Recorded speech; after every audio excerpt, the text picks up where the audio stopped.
repeated on the border. He waved, and she waved back. No other child was due that evening, and Miss Nightingale was glad. She tidied her sitting-room, reclaiming it after the week's visitors, her own again until 10 o'clock on Monday morning, when dull Francine Morphew came. Piano and sofa and armchairs crowded what space the room offered. Staffordshire figures of soldiers paraded on either side of a carriage clock on the mantelpiece.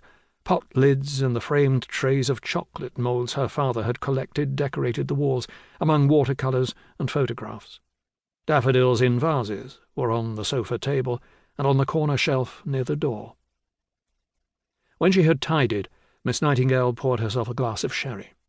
She would say nothing to the mother. If the mother telephoned to ask how the boy was getting on, it was a secret to share with no one except the boy himself, to be taken for granted between them, not gone on about. The mother was a foolish kind of woman. When Miss Nightingale had sat a little longer, she turned on the electric fire, for the April evenings were chilly now. Warmly, happily, it seemed that years of encouragement and instruction, offered for the most part to children without talent or interest, had at last been rewarded. Within this small boy, so modest in his manner, there were symphonies unwritten, suites and concertos and oratorios. She could tell. She didn't even have to think. While darkness gathered, and when her second glass of sherry had been sipped away almost to nothing, Miss Nightingale sat for a few minutes longer. All her life, she often thought, was in this room, where her father had cosseted her in infancy, where he had seen her through the storms of adolescence, to which every evening he had brought back from his kitchens another chocolate he had invented for her. It was here that her lover had pressed himself upon her and whispered that she was beautiful, swearing he could not live without her. And now, in this same room, a marvel had occurred. She felt her way through the gloom to the light switch by the door. Enriched with echoes and with memories, the room would surely also be affected by this afternoon. How could it be the same? But when Miss Nightingale turned on the light, nothing had altered. It was only when she was drawing the curtains that she noticed there was a difference. The little snuff-box, with someone else's coat of arms on it, was missing from the window table.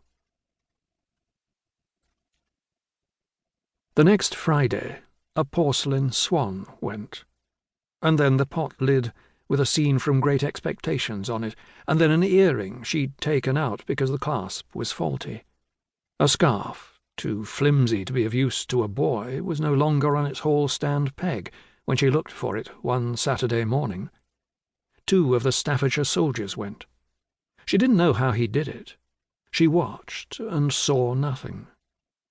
She said nothing either, and so unaffected was the boy himself by what was happening, so unperturbed by his own behaviour, that she began to wonder if she could be mistaken, if it could be one of her less attractive pupils who was light-fingered, or even if she had only just noticed what might have been taken from her over a period of time.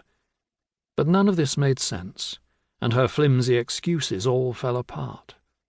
The rose-petal paperweight was there when he began to play his Chopin preludes. It was gone when she returned from seeing him out. She wasn't a teacher when she was with him because there was so little for her to teach, and yet she knew he valued her presence, that her being an audience of one meant more to him than the comments she contributed. Could it be, she even wondered, that he helped himself to what he thought of as a fee for his performance? Such childish fantasies were not unusual. She had herself been given to make-believe and pretending. But that, too, she dismissed, sensing it not to be true. At night she lay awake, her distress and her bewilderment afterwards mercilessly feeding vivid dreams. In them the boy was unhappy, and she wanted to comfort him, to make him talk to her when he had finished playing his pieces. In endless repetition she tried to say that once she had taken a chocolate from her father's special box, but she couldn't. And when, awake again, she lay there in the dark, she found herself a prey to thoughts she'd never had before. She wondered if her father had been all he had seemed, if the man she had admired and loved for so long had made use of